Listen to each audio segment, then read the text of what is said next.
Hello everyone, ఇది వచ్చేసి మా అమ్మమ్మ వాళ్ళ ఇల్లు. దీన్ని ఇంత స్పెషల్ గా చూపించడానికి చిన్న రీజన్ అయితే ఉంది. ఇక పైన ఇల్లు చూడలేమన్నమాట. సో దీన్ని అయితే పడేసి దీని ప్లేస్ లో మామయ్య వాళ్ళిద్దరు కూడా కొత్త ఇల్లులు అయితే కట్టుకోబోతున్నారు.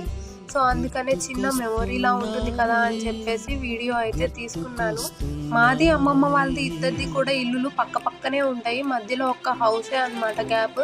సో చిన్నప్పటి నుంచి మా ఇంటికి ఇక్కడికి తిరుగుతూ పెరిగాము. రోజుకి ఒక్కసారి అయినా సరే అమ్మమ్మ వాళ్ళ ఇంటికి రావాల్సిందే. ఈ ఇంట్లో బోల్డ్ అన్ని జ్ఞాపకాలు ఉన్నాయి. సమ్మర్ హాలిడేస్ కైనా ఎప్పుడైనా సరే పిల్లలు అందరూ కూడా సెలవులకు వస్తారు కదా, అందరూ కూడా కలిసి అమ్మమ్మ వాళ్ళ ఇంటి దగ్గరకే వస్తారు ఆడుకోవడానికి. ఇంటి ముందు చాలా ప్లేస్ ఉంటుంది. ఇల్లు కూడా చాలా పెద్దదన్నమాట. చక్కగా ఆడుకునే వాళ్ళు. ఇంకా మా నైబర్స్ ఎవరి ఇళ్లలో అయినా సరే ఏ ఫంక్షన్ ఉన్నా కూడా భోజనాలు మాత్రం అమ్మమ్మ వాళ్ళ ఇంటి ముందే జరిగేవి. ఎందుకంటే ఓపెన్ ప్లేస్ కూడా చాలా ఉండేదన్నమాట. చాలా ఫ్రీగా అయితే సరిపోయేది. కష్టంగా ఉందన్నమాట ఇది ఇకపై ఉండదు అంటానికి. బట్ కాలంతో పాటు మనం కూడా ముందుకెళ్ళిపోవాలి కదా.